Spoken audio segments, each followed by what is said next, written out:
Hello, ragi புட்டு என்னோடய ஸ்டைலில் எப்படி பண்ணுறதுன்னு பார்க்கலாமா? இன்க்ரீடியன்ட்ஸ் நோட் பண்ணிக்கோங்க. ராகி பவுடர் உங்களுக்கு தேவையான அளவுக்கு எடுத்துக்கோங்க. நான் கொஞ்சமாக ஹாட் வாட்டர் போட்டு தான் வந்து அதை மிக்ஸ் பண்ணிகிட்ருந்தேன். ஆட் பண்ணி லம்ஸ் இல்லாமல் நல்லா கையால் நல்லா தேய்ச்சி விட்டு பசைஞ்சு விடுங்க. ஏன்னா அதோடைய பதம் என்னென்னா, இப்படி கையால் நம்ம பிடிச்சோன்னா அது அப்படி பிடிக்க வரணும். அதுதான் அதோடைய கரெக்ட் கன்சிஸ்டன்சி. இப்போ வந்து ஒரு இட்லி பாத்திரத்தில் வந்து ஒரு தட்டு வச்சுட்டு மேலே ஒரு கிளாத் போட்டு நம்ம பிசைஞ்சு வச்ச மாவு எல்லாத்தையும் ஸ்ப்ரெட் பண்ணி விட்டுருங்க.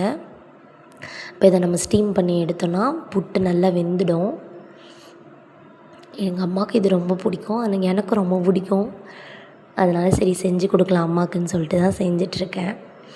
நான் ஒரு சுத்தத்தின் தலைவி. அதை பாருங்க தொடச்சிட்ருக்கேன் பாருங்கள், சைடில் மாவு கொட்டிடுச்சுன்னு.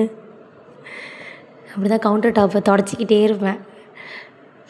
அண்ட் அதுக்கப்புறம் அதை ஸ்டீம் பண்ணி எடுக்கலாம். அண்ட் அந்த சைட் பை சைட் பார்த்திங்கன்னா இதுக்கு தேவையான ஜாகரி பவுடரு, அந்த வெல்லம் போடுறது வந்து நிறைய போடவும் கூடாது. எனக்கு கம்மியான ஸ்வீட்டில் இருந்தால் தான் பிடிக்கும்.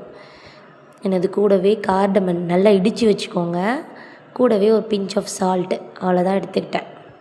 நல்லா ஸ்டீம் பண்ணதும் பாத்திரத்தில், ஒரு பெரிய பாத்திரத்தில் சேஞ்ச் பண்ணிவிட்டு, சூடு தாங்க முடியல எனக்கு அது பிசைகிறப்போ. சூட்டோடு பண்ணால் தான் நல்லா அந்த லம்ஸ்லாம் உடஞ்சிட்டு ஜாகரி கொட்டுறப்போ நல்லா மிக்ஸ் ஆகிடும். அந்த ஒரு பிஞ்ச் ஆஃப் சால்ட் எதுக்கு போடுறோன்னு பார்த்திங்கன்னா, நல்லா அந்த ஸ்வீட் டேஸ்ட்டை வந்து என்ஹான்ஸ் பண்ணி கொடுக்கும்.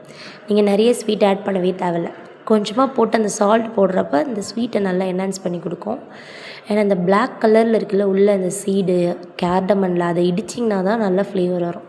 இதுதான் மேஜிக் இன்க்ரீடியண்ட். அந்த பிளாக் சீசமும் பீனட் பட்டரும், இந்த கருப்பு எள் இருக்கு இல்லையா, அதுவும் இந்த மல்லாட்டை பயிரையும் நல்லா வறுத்துக்கோங்க.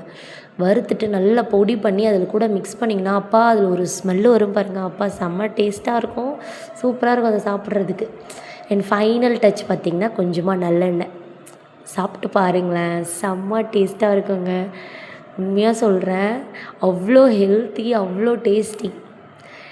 அந்த அந்த மேஜிக் இன்க்ரீடியன்ட்ஸ் எல்லாம் போட்டக்கப்புறம் அது ஒரு மாதிரி வேறு டேஸ்ட்டாக இருக்கும். நீங்கள் ட்ரை பண்ணிட்டு சொல்லுங்கள்.